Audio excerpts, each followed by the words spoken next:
चांद की चांदनी। एक गांव में नंदराम अपनी पत्नी सुनंदा और बेटी खुशबू के साथ रहता था। नंदराम के पास एक छोटा सा खेत था जिसमें वह खेती किया करता था। पास ही में उन्होंने एक झापड़ी बना रखी थी जिसमें वे सब रहते थे। एक दिन राम के समय घर के आंगन में तीनों सोने की तैयारी कर रहे थे। खुशबू अपनी माँ के साथ सोती थी। दोनों माँ बेटी बातें कर रही थीं। खुशबू, माँ, हमें घर में लाइट क्यों नहीं है? गांव के अधिकतर घरों में लाइट होती है। सुनंदा, बेटी, एक दिन हमारा भी पक्का मकान होगा, तब उसमें लाइट लग जाएगी।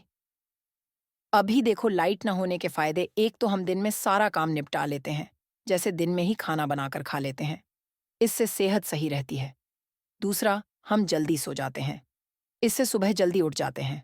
खुशबू, लेकिन माँ, रात को तो इतना अंधेरा हो जाता है। सुनंदा, बेटी, वो देखो, आसमान में चांद कितनी अच्छी रोशनी हमें दे रहा है। फिर हमें अंधेरे में कहाँ है? और हाँ, ये रोशनी जीवन भर तुम्हारे साथ रहेगी, चाहे तुम कहीं भी जाओ। जब भी बड़े होकर तुम चांद को देखो, तो अपनी माँ की बात को याद रखना। इसी तरह समय बीत रहा था। एक दिन खुशबू की माँ सुनंदा की तबीयत ज्यादा खराब हो जाती है। उसे अस्पताल ले जाते हैं, लेकिन वह बच नहीं पाती। खुशबू अपनी माँ से लिपटकर बहुत रोती है। नंदराम भी पत्नी की मौत से बहुत टूट जाते हैं। कुछ दिन बाद वे अपने खेत और घर को बेचकर खुशबू को लेकर शहर आ जाते हैं। इन पैसों से नंदराम एक छोटी सी दुकान खोल लेते हैं। खुशबू का दाखिला एक स्कूल में करा देते हैं। खुशबू पढ़ने में बहुत तेज थी। वह स्कूल जाती और दोपहर को घर आकर खाना बनाकर अपने पिता को दुकान पर देने जाती। दोनों बाप बेटी मिलकर खाना खाते। शाम को नंदराम दुकान से आने के बाद खाना बनाते थे।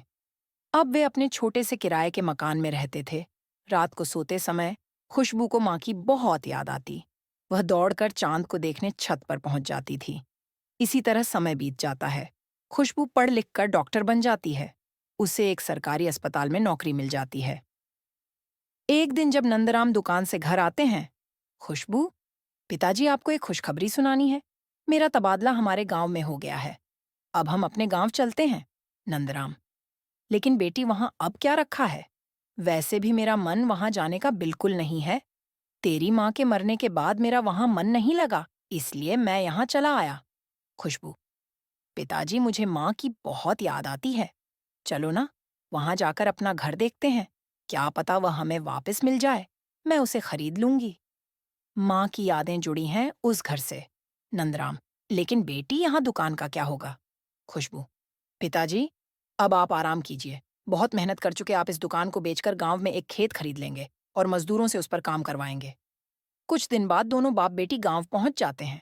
वहां जाकर ज्यादा कीमत देकर खुशबू अपना मकान खरीद लेती है। गांव में ही किराए पर रहते हुए खुशबू उस मकान को पक्का बनवाती है। वहां अब लाइट भी लग चुकी थी।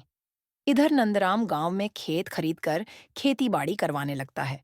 एक दिन जब नंदराम घर वापस आता है तो देखता है खुशबू उसका और अपना बिस्तर आंगन में लगा रही थी। नंदराम, बेटी, अंदर सो जाती, यहाँ तो पंखा भी नहीं है। खुशबू, पिताजी, यहाँ सोने पर ऐसा लगता है जैसे माँ के साथ सो रही हूँ। जब इस चांद की चांदनी मेरे ऊपर पड़ती है तो माँ की याद आ जाती है। अब हर दिन दोनों आंगन में सोते। खुशबू अपने माँ के बताए रास्ते पर चलती, शाम होती ही खाना बना लेती और रात को जल्दी सोकर सुबह जल्दी उठते थे। वहीं गांव के पास एक दूसरे गांव में एक जमींदार रहते थे।